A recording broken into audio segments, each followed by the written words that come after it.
listening to Combat Sports UK. Combat Sports UK. Rob Smith here for Combat Sports UK. I'm here at the Middlesbrough Fight Academy with Luca Parker as he prepares to take on Yakup Kurt. Luca, talk about this matchup. Well, I know Yakup's quite jiu-jitsu heavy. Got a bit more experience than me, but I think I'm just going to go in there, flick the jab a lot, do what I do best. It's a quick turnaround for you. You only fought, how long ago was it now? Like 2 or 3 weeks? 1 week. What was it? Bloody hell, 1 week, yeah. Time flies. And so, what made you want to have a quick turnaround? Because you had this fight signed beforehand. What was the reason behind that? Do you just want to stay active as an amateur? Yeah, I just thought I'd get that big block of experience out the way, get a lot of data, and then get back to the gym and just work on whatever I found. Mm-hmm. We'll briefly touch on that last fight, because unfortunately the fight didn't go your way, but you fought an extremely good opponent in Regan O'Brien Bellamy, a young lad who we were saying that no one wants to fight him. Yeah. He's had such a problem getting fights. And so what did you learn from that experience? Definitely helped me deal the pressure more. Sort of, you know, when you're on the up, when you're on the high, it's hard to get a wake-up call, it's hard to make any like change of habits, but I think with this, definitely helped me switch some things up, make some more improvements. Well, that's the perfect answer, really, because I feel like you kind of said it perfect there. You've had such a good rise. You're undefeated.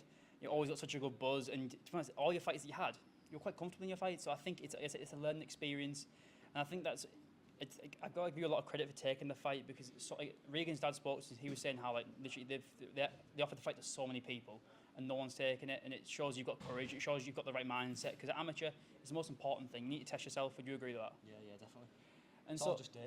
100%. And like we were saying there, you're gonna have to fight these people eventually. If you're looking to go to like the high level, you can't avoid people, especially around the local north scene. You end up all gonna fight each other. And I believe I said this to Regan after the fight. I kind of described it as Caelan Loughran and Lathan Fletcher. They fought each other in the amateur scene back in the day, and then end up fighting each other in the UFC. I can see the same thing happening with you and Regan. I feel like you will fight again. Do you think it's the same case? Yeah. Well, I hope so. Anyway, definitely. And so let's talk about this Yakup Kurt matchup, because I don't know a great deal about your opponent. I know he's the brother of the featherweight champion Yakup Kurt, so I know he's training with high-level people. I know Yusuf's a very high-level fight. Obviously, there's like a lot of good Scottish guys come to Unity. So what sort of research have you done, and what do you know about your opponent? I think he's stand-up. He's quite unorthodox, but I think he's definitely got a strong jiu-jitsu base. And when you've been doing your research, have you seen any holes in his game? Obviously, I don't want to give away your game plan, but have you seen anything that you can kind of exploit? Throws a lot of kicks, without much base under him. So I'll be able to exploit that, but other than that, I won't see out. Well, we'll see out on Fight Night, mate. But and so when you fight, you always bring such a good crowd. Obviously, it's a local show, it's in Darlington, it's not far down the road. MFA always come in numbers. You get such a good walkout. I remember I was at another amateur show, and Supersonic came, and I was like, "Is Luca on the card?" Like that song is almost kind of synonymous with you now. Yeah. And so when you're so young and you're getting such a buzz from the crowd, what does that mean to you? Because I couldn't imagine being. How old are you now? Is it 17? Yeah. So a 17-year-old lad getting a buzz from that crowd, what is that feeling like? Well, in the moment I just block it out, but afterwards when watching the videos, it's like, I wouldn't say ego boost, but it's definitely like, you know, I definitely feel something there within that role. And so you're saying you block that out. So when you fight, do you have to get into like a certain like killer mindset? What do you do to get into that mindset? I just try not to suppress the nerves really. I just try to feel them rather than like shove them down. You know, I sort of use the energy more than anything. And so is this your second fight on Unity?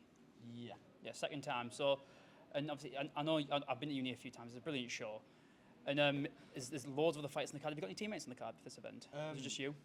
I think Mustafa might be fighting that. Okay, that's confirmed. And so, do you prefer it when you have other teammates on the card? Do you prefer it when it's just yourself? And like, cause I can imagine it can go one of two ways. Either when you've got a lot of. The way I kind of look at it is, at the last Unity card, the three Hock brothers fought on the card, and they were saying how there was a bit of added pressure because none of them wanted to lose, and they kind of also don't want to see each other lose. So what's that like? Would you prefer it with just you on the card, so you can just focus on yourself, or do you like it when you've got MFA and numbers? Each have the pros and cons, but I just try to block it out really. I just shouldn't let any external factors deal with my mindset like that, so I just do what I do and block it out. And so it's like you said earlier, you're 17 years old, still very young. I think he's also 17 too. Yeah. So outside of MMA, let's talk about outside life. You're still at college, you're looking to go to like university, what sort of things you're looking at? Yeah, I'm doing A-levels at the moment, but uni might be on the cards. We'll see how that MMA is going until then, but yeah. Maybe engineering if... Oh, okay, is that what you're studying at college? No, so I do A-levels, so I do maths, physics and chemistry, but... Oh, I don't know, I didn't do A-levels, I did BTEC, so I don't know how that works, but... So, what is the goal for you? Because do you have long-term goals, or are you kind of looking at just step by step? Well, MMA is definitely what I want to do, but again, injuries are a thing, and they can happen, so always have that backup in the locker. And I think we're still early on in the year. Let's say no matter the outcome of this fight, what are you looking to do for the rest of the year? Looking to have an active 2025? I think. So I've got my Unity fight in May, and then I've got a K1 fight in Jersey in June. Oh wow, okay. After that, maybe take a month or two off, just recuperate, like have a look at everything that's happening in the fights. Then probably get another block, maybe 2 or 3 fights after that. So what influenced the decision to fight in K1? Just get a bit more composed when I'm stuck on the feet. Yeah. Because in my 3 fights before the one against Regan, I just sort of shot straight away. So I think definitely got to build that composure. And so, so it's just a case of you want to build your stand-up game because, like you said, would you say you're more of like a wrestler, grappler type? Well, I came from jiu-jitsu originally, but I boxed for a while, so the striking is there. But when I can take someone down, usually I do. Yeah. But yeah, it will help to build a stand-up. My final question is: can we get an official prediction for your fight? I'm thinking round 2 knockout. Round 2 knockout. Okay, you heard it here first. Unity Fighting Championships, May 17th. Get your tickets now.